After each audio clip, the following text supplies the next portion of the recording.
생명이 탄생하는 순간을 보신 적이 있으시죠? 내 자녀가 태어나는 순간, 여성분들은 그런 순간들을 보셨을 것이고, 저는 살면서 3번 생명이 탄생하는 순간을 봤습니다. 탯줄을 끊고서 이제 새로운 세상에 발을 디딘 그 아이의 시작을 보는 것이죠. 3번째 볼 때에도 첫 번째 볼 때만큼 떨리고 또 신비롭고 놀랍고 경이롭고 아주 놀라운 마음이 계속해서 있었습니다. 한 생명이 탄생하는 그것 아주 놀라운 것이지만, 그러나 우리가 어제 살펴보았던 것처럼 이런 탄생은 낳고의 연속이면서 우리가 일반적으로 보는 죄인의 생명의 탄생 순간입니다. 그러니까 우리의 모든 탄생들은 사실은 그렇게 아름답고 그렇게 놀라운 순간이긴 하지만, 그 생명은 죄를 가지고 있는 사람의 생명이고 죄의 생명의 탄생의 순간입니다. 그런데 성경은 그런 죄인의 생명, 죄를 가지고 있는 생명을 이야기하지 않고 죄가 없는 생명, 그리고 또 아주 놀라운 생명의 탄생 순간에 우리를 주목시키는 두 장면이 나옵니다. 하나는 우리가 일반적으로 탄생하는 순간과 다른 처음 인간이 창조될 때 죄 없는 사람이 창조되는, 탄생하는, 그 생명이 탄생하는 순간입니다. 거기는 남자도 없고 여자도 없습니다. 하나님만 계시고 하나님께서 친히 빚으신 그곳에 하나님의 생명을 불어넣으셨고, 그 생명에는 죄가 없는 사람의 생명인 것이죠. 아주 경이로운 탄생 순간을 우리에게 집중해서 볼 수 있도록 자세하게 기록해 놓았습니다. 죄인이 탄생하는 순간에 대해서는 낳고로 끝나지만, 하나님께서 죄가 없는 생명을 처음 탄생시키실 때의 그 장면을 우리에게 집중해 볼 수 있도록 창세기 1장에는 하나님의 형상으로 지었다는 것을 강조하고, 창세기 2장에는 또다시 그것을 집중하여 볼 수 있도록 하나님께서 하시면서 그 탄생 장면을 우리에게 보여줍니다. 그런데 더 놀라운 탄생 순간, 탄생의 장면, 생명이 우리에게 오는 장면은 오늘 본문 말씀입니다. 오늘 본문에는 아주 독특한 생명의 탄생을 우리에게 보여주고 있습니다. 매우 신비로운 생명이지요. 이것은 처음 사람 아담이 창조될 때의 죄 없는 사람의 생명임과 동시에 또한 이 생명은 하나님의 아들의 생명인 것입니다. 죄 없는 사람의 생명일 뿐만 아니라 예수 그리스도의 나심을 통해서 우리가 보게 되는 것은 하나님의 생명, 하나님의 아들의 생명을 보게 되는 것이죠. 아주 독특한 생명, 아주 신비로운 생명의 탄생 장면을 우리에게 보여주고 있는 것입니다. 그래서 오늘 본문을 통해서 이 생명은 도대체 어떻게 나시는가를 우리에게 말해주는데, 그것은 바로 오로지 하나님의 역사를 통해서 이 하나님의 생명, 죄 없는 인간이면서 동시에 하나님이신 이 생명이 탄생한다라고 이야기해 주고 있습니다. 우리 18절을 다시 한번 읽어볼까요? 18절 시작. 예수 그리스도의 나심은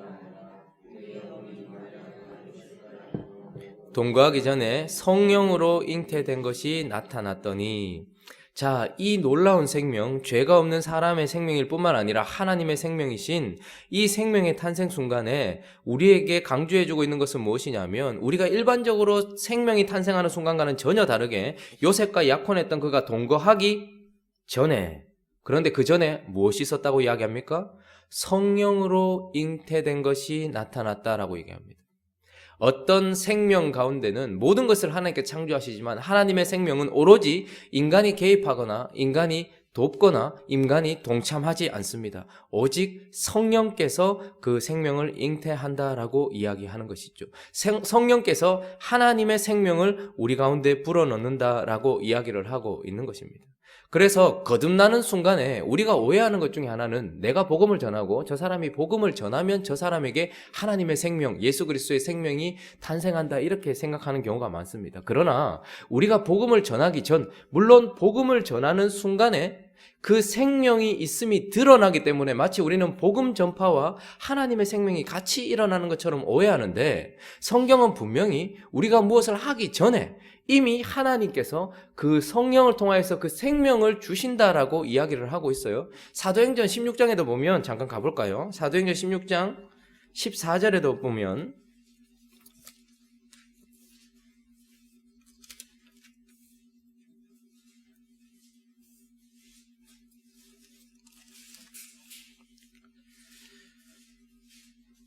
우리가 교리를 하면서 또 살펴보겠지만 신약성경 216페이지 사도행전 16장 14절 한번 읽어보겠습니다. 시작. 두아디라시에 있는 자색 옷감 장사로서 하나님을 섬기는 루디아라 하는 한 여자가 말을 듣고 있을 때에 주께서 그 마음을 열어 바울의 말을 따르게 하신지. 자, 말을 듣고 있을 때에 복음을 전했겠죠. 그런데 바울의 말을 따르기 전에, 그 전에 뭐라고 이야기합니까? 주께서 그 마음을 어떻게 하셨다고요? 열어. 성령께서 그 말을 듣게 해주시지 않으면, 하나님의 생명을 성령께서 주시지 않으면 복음을 아무리 전해도 되지 않는 거예요. 근데 우리가 복음을 전하면 저 사람이 살아난다 이렇게 생각을 하는 거예요. 아니죠.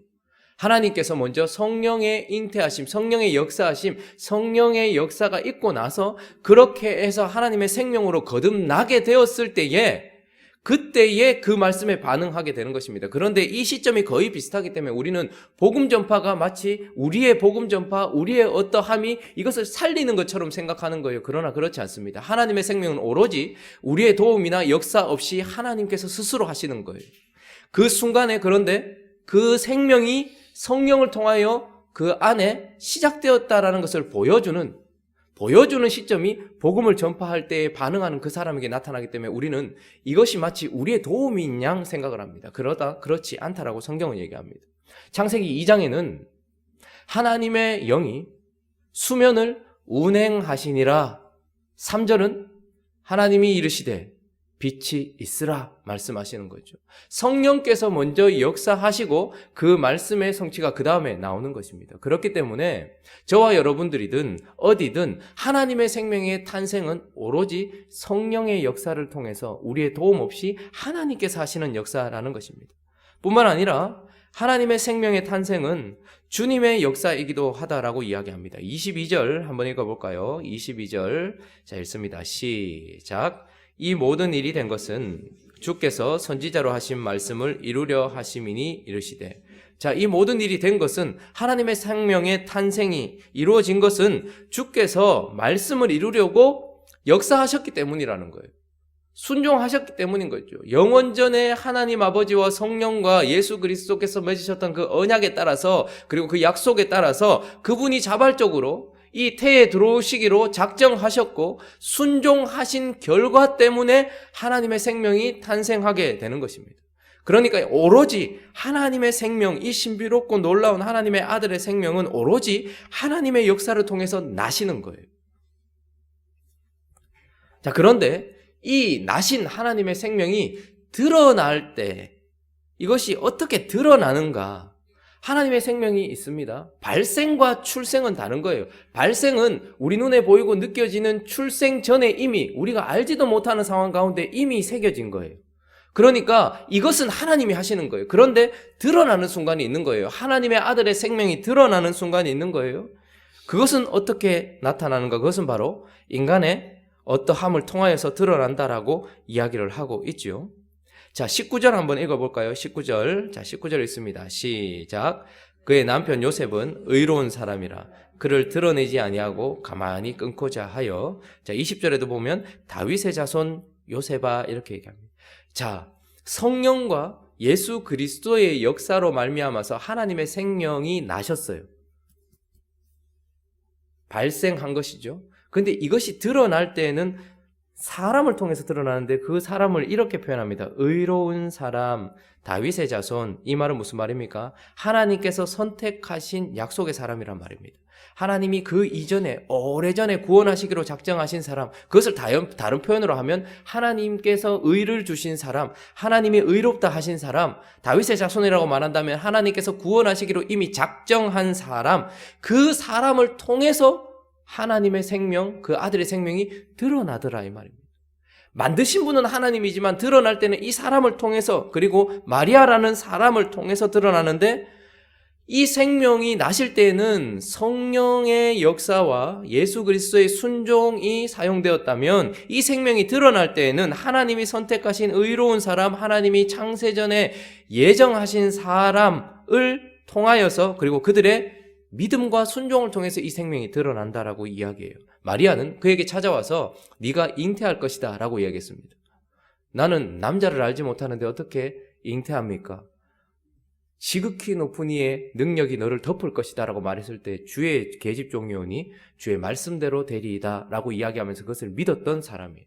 그러니까 예수 그리스도의 생명은 그것을 믿는 자 통하여서 드러나고, 오늘 본문은 요셉에게 주목하고 있는데 이 요셉은 하나님이 선택하신 사람이고 의로우신 사람인가 동시에 24절, 25절 한번 읽어보겠습니다. 자, 읽습니다. 시작. 요셉이 잠에서 깨어 일어나 아들을 낳기까지 동침하지 아니하더니 나음의 이름을 예수라 하니라. 계속해서 요셉이 두려워했다라고 이야기합니다. 주저했다 이 말입니다. 이런 일이 어떻게 있을 수 있는가? 결혼도 하지 않았다고 이야기하고 아직까지 결혼해서 관계를 가지지도 않았는데 하나님이 잉태하게 했다. 이 말을 어떻게 내가 받아들일 수 있는, 정말 저 여자를 데리고 와도 될까? 곰곰이 생각해 봤겠죠. 주저주저 했겠죠. 그 이후에 일어날 일들을 책임져야 했으니까요. 그런데 그 말씀을 듣고 나서 의로운 사람, 그리고 다윗의 자손, 하나님께서 창세전에 예정하시고 또 구원하시기로 작정하신 이 사람이 이제 잠에서 깨어서 분부대로 그의 아내를 데려오는 순종, 그리고 아들을 낳았을 때에 이름을 예수라 하라라는 그 명령에 대한 순종을 통하여서 예수 그리스도의 생명이 드러나게 되는 것입니다. 자, 그래서 이 놀라운 생명을 만드신 분은 성령의 역사요, 그리고 예수 그리스도의 역사이고, 그리고 이 놀라운 생명은 하나님이 선택하신 사람을 통해서 드러나고 그 사람의 믿음과 순종을 통해서 드러난다라고 이야기하는데, 그러면 이렇게 드러난 그 생명은 도대체 무엇을 하는 생명입니까? 어떤 생명인 것입니까? 예수 그리스도의 생명, 그 아들의 생명, 하나님의 생명은 어떤 생명이냐는 거예요. 그 생명은 21절에 이렇게 이야기하고 있죠. 21절 한번 읽어볼까요? 읽습니다. 시작. 아들을 낳으리니 이름을 예수라 하라. 이는 그가 자기 백성을 그들의 죄에서 구원할 자이심이나 하니라. 자, 그리고 23절도 읽어보겠습니다. 시작. 보라, 처녀가 잉태하여 아들을 낳을 것이요 그의 이름은 임마누엘이라 하리라 하셨으니 이를 번역한즉 하나님이 우리와 함께 계시다 함이라. 자, 그 생명은 어떤 생명인가 우리에게 이야기해 주는데, 그 생명은 자기 백성을, 모든 사람을 위해서 주어진 생명이긴 하지만 그러나 자기 백성을 죄에서 구원하는 생명입니다. 죄를 사해 주시는 생명이고 죄를 이기게 하는 생명이며 죄에서부터 건져내는 생명이다 라고 이야기를 하고 있습니다. 그러나 그 생명은 죄를 사하는 것에서만 그치는 생명이 아니고 하나님과 우리를 연결해 주는 생명이다 이야기합니다. 하나님이 우리에게 오셔서 임마누엘 하시게 하는 생명이다, 이렇게 이야기를 하고 있는 것이죠. 고린도전서 15장 45절을 보면 이 생명을 좀 자세하게 우리에게 이야기해 주고 있는데, 고린도전서 15장 45절을 한번 읽어볼까요?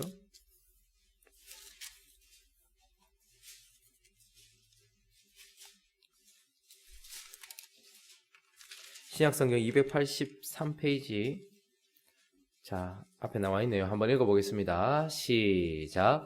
기록된 바 첫사람은 아담은 생령이 되었다 함과 같이 마지막 아담은 살려주는 영이 되었나니. 자, 예수께서 끊임없이 요한복음을 통해서도 20번 넘게 하셨던 말씀이 뭐냐면, 내가 왜 왔느냐? 생명 주러 왔다, 생명 주러 왔다 이야기합니다. 그래서 예수 그리스도는 내가 곧 길이요 진리요 생명이니 이렇게 얘기합니다. 이 생명은 우리가 낳고 그렇게 찾아왔던, 우리가 가지고 있는 죄를 가진 생명도 아니요, 아담처럼 생령이 되었던 생명이 아니라 이 두 번째 아담이신 예수 그리스도는 어떤 생명이라고요? 살려주는 생명이라는 거예요. 그래서 그분은 그 생명을 우리에게 주시려고 이 땅에 오셨다라고 이야기합니다. 이 놀라운 생명이 잉태될 때에 성령의 역사와 그 아들의 순종이 있었고, 그래서 그 생명이 우리 속에서 역사하여서 우리 죄를 사해 주시고 뿐만 아니라 우리를 하나님과 함께 있도록 해주시는 그 생명. 그런데 이 생명은 누구를 통해서 드러난다는 거예요? 하나님이 오래전에 예정하시고 계획하신 의로운 사람, 요셉과 마리아 같은 다윗의 자손, 하나님이 구원하시기로 작정한 사람들 속에서 그 사람들의 믿음과 순종을 통해서 드러난다라고 이야기를 하고 계시는 겁니다. 여러분, 우리는 지금 두 가지 생명을 가지고 있습니다. 첫 번째 생명은 육신의 생명입니다. 그래서 우리는 육신의 호흡을 하고 있습니다. 모든 인류는 이 생명을 가지고 있다가 이 생명이 하나님이 거두어 가시면, 숨을 거두시면 가게 되어져 있습니다. 그러나 우리는 또 다른 생명을 가지고 있다라고 이야기합니다. 그 생명 무엇입니까? 2019년 전에 오늘 본문이 이야기하고 있는 예수 그리스도께서 탄생하시던 그 하나님의 아들의 생명, 그 생명이 지금 우리 속에 있다라고 이야기합니다. 그래서 오늘 본문이 그 생명을 탄생시키고 드러낸 것과 똑같이 저와 여러분들의 삶 속에 하나님께서 하신 일이 때문에 우리가 사실은 이 본문을 살펴보는 거예요. 성령께서 역사하셔서 하나님 아들의 생명을 만드셨듯이 성령께서 우리의 도움 없이, 우리의 동참 없이 우리 속에 무슨 생명을 만드신 겁니까? 예수 그리스도의 생명을 우리 속에 집어넣으신 거예요. 그걸 뭐라고 얘기하는 거예요? 중생이다 이야기하는 거예요. 거듭났다 이야기하는 거예요. 예수 그리스도께서 성령과 함께 예수 그리스도께서 마치 마리아의 태 속에 들어오시듯 우리 속에 들어오신 거예요. 그것이 우리에게 하나님의 아들의 생명을 드러낸 겁니다. 그런데 이 생명을 우리가 어떻게 드러내는 거예요? 저와 여러분들이 하나님의 자녀이기 때문에 의로운 사람으로 칭함을 받았고 다윗의 자손으로, 우리가 어제 살펴봤던 그 계보는 우리의 계보라고 말씀드렸죠. 그래서 우리 또한 그 다윗의 자손으로 하나님께서 불러주셨기 때문에 우리 속에 그 생명을 두셨고, 이제 우리가 하나님의 선택을 받은 우리가 믿음으로 살고 순종하며 살아갈 때에 우리 속에 저 사람 안에 영원한 생명이 있다는 것이 어떻게 되는 거예요? 드러나는 거예요. 그래서 그 생명이 우리 속에 들어오셔서 죄를 사하셨을 뿐만 아니라 예수 그리스도와 하나님과 함께 계속해서 이 땅에 있을 수 있도록, 그 생명이 우리 안에 머물 수 있도록, 임마누엘 할 수 있도록 그 생명이 계속해서 역사하고 있는 거예요. 우리는 잠시 잠을 잘 것입니다. 이 육신의 생명은 잠시 끊어질 거예요. 그러나 우리 속에 뭐가 있다고요? 영원한 하나님의 생명이 있어서 우리는 다시 부활하게 될 것이고 다시 일어나게 될 것이며 영원히 살아갈 생명을 가지고 있다라고 이야기하는 거예요. 그러니까 아주 신비로운 존재인 것입니다. 죄 없는 사람의 생명을 가지고 있는 것이 아니지만 죄로 말미암아 이제 아담의 후손으로 우리는 태어나서 죄를 가진 생명으로서 이 땅을 살아가다가 마치 이 역사 속에 예수 그리스도께서 성령의 역사로 말미암아서 그 생명을 가지고서 2019년 전에 침투하셨듯이 우리의 역사 가운데 하나님의 생명이 우리 속에 쑥 들어와 버린 거예요. 우리가 뭘 하기도 전에. 그리고 그 생명이 우리의 믿음과 순종을 통해서 드러나게 되고 그 생명이 우리를 죄로부터 건져냈을 뿐만 아니라 그 생명이 지금 하나님과 함께하게 만들고 있는 저와 여러분은 바로 하나님의 생명을 가지고 있는 존재다라고 이야기하고 있는 것입니다. 그러므로 내 속에 생명이 있음을 기억하시길 바랍니다. 이 생명이 있음을 기억하면서 이 생명에 힘을 주고 살아야 되는 거예요. 우리가 예배를 드리는 이유도 무엇입니까? 이 하나님의 생명에 계속해서 공급해 주는 겁니다. 그분의 말씀은 그 하나님의 생명을 계속해서 자라게 만드는 거예요. 기도는 그 하나님의 생명을 계속해서 호흡하게 만드는 거예요. 여러분, 지금 저와 여러분이 말하지 않아도 호흡하고 있는 이유는 육신의 생명을 가지고 있기 때문이에요. 그래서 그 육신의 생명을 살게 하려고 호흡하고 있는 겁니다. 저와 여러분이 조금 있으면 뭔가를 먹겠죠? 왜요? 육신의 생명을 살게 하기 위해서. 그러나 우리는 그 생명만 가진 존재가 아니란 말입니다. 사람이 떡으로만 살 게 아니라는 거예요. 우리는 하나님의 입에서 나오는 모든 말씀으로 사는데, 왜냐하면 우리 속에는 하나님의 생명이 있기 때문에 그렇습니다. 하나님의 생명이 없는 자는 말씀 없이 살아도 돼요. 그 사람들은 육신의 생명만 가지고 있기 때문에. 그런데 하나님의 생명을 가지고 있는 자는 이 하나님의 생명을 먹일 하나님의 말씀이 없으면 답답해서 살 수가 없는 거예요. 힘이 없어서 살 수가 없는 거예요. 하나님의 생명을 가지고 있는 자는 기도하지 않으면 살 수가 없는 거예요. 왜요? 하나님의 생명이 우리 속에 있기 때문에 기도를 통해서 호흡하지 않으면 답답해서 살 수가 없는 거예요. 우리는 그래서 두 가지 생명 가운데 어디에 힘을 주고 사느냐에 따라서 끌려가게 되어 있습니다. 육신을 따라 살면 육신의 생명대로 살아갈 것이요, 영의 생명대로 살아가면 영의 생명대로 살아갈 것이며, 우리가 어디에 힘을 주며 어떻게 노력하느냐에 따라서 더 성숙하고 성장하게 되는 거예요. 생명의 역사는 그런 것입니다. 한 번에 여기 가는 것이 아니라 과정을 통해서 가는 것이죠. 그래서 오늘도 우리는 끊임없이 말씀을 먹고 말씀에 순종하고 기도하고 예배하는 거예요. 왜 나는 하나님의 말씀대로 살아가지 못하지? 나는 왜 이렇게 연약하지? 나는 왜 그리스도인답게 살지 못하지? 그것은 우리 육신이 연약해지는 것과 똑같은 원리예요. 나 오늘 왜 이렇게 힘이 없지? 뭘 안 먹어서 그렇겠죠. 나 왜 이렇게 힘들지? 너무 많이 움직였기 때문이겠죠. 우리는 이 생명의 노력을 참 많이 해요.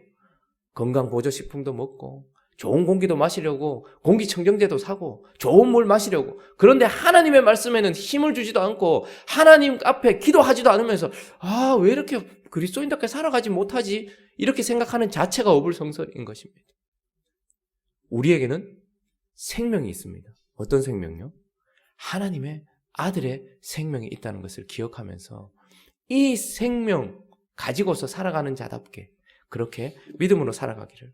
그래서 죄를 씻은 데서 그치는 것이 아니고 끊임없이 이 죄를 사해 주시는 예수 그리스도와 함께, 그리고 하나님과 함께 임마누엘의 삶을 살면서 하나님과 함께 살면서 믿음과 순종으로 이 생명이 우리 속에 있음을 드러내는 것, 이게 하나님께 영광 돌리는 겁니다. 하나님은 우리 속에 생명을 주셨어요.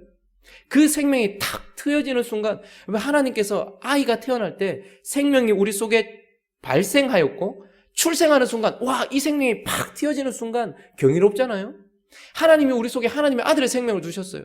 그런데 그 아들의 생명을 따라서 말씀에 순종하고 기도하고 살아가는 그 순간 하나님께서 영광을 받으신단 말이에요. 탁 생명이 튀어지는 순간. 근데 그 생명을 가지고서 계속해서 자라갈 때에 얼마나 큰 영광이 되어지겠습니까? 그러니 하나님께 영광 돌린다는 것은 무엇을 함에 있는 것이 아니라 존재에 있는 것입니다. 이 생명이 끊임없이 자라고 있다는 것을 보여주는 것에 있는 것이라는 것을 기억하면서 생명받은 자답게 살아가는 행복한 우리 교회 되시기를 예수 그리스도의 이름으로 축원합니다. 같이 한번 기도하겠습니다. 첫사람 아담은 생명이 되었다 함과 같이 마지막 아담은 살려주는 영이 되었나니, 그 예수 그리스도께서 성령과 함께 우리 안에 그분의 생명을 주셨습니다. 그 생명으로 살아갈 때에만 온전히 하나님께 영광 올려드립니다. 우리가 이 생명 있음을 기억하면서 생명이 주께 있고 그 주께 있었던 생명이 내 속에 있음을 기억하면서 하나님께 영광 올려드리는 삶을 살아갈 수 있게 해달라고, 의로운 사람 다윗의 자손 요셉과 마리아가 말씀에 순종하고 믿음으로 살았을 때 그 생명이 드러났던 것처럼, 그 이름이 드러났던 것처럼 우리를 통하여서 예수 그리스도의 생명이 드러나고 그분의 이름이 드러나는 삶이 되어질 수 있게 해달라고 우리 자신을 위해서 기도하고 또 각자의 기도 제목들을 가지고 함께 기도하며 나가도록 하겠습니다. 기도하겠습니다. 거룩한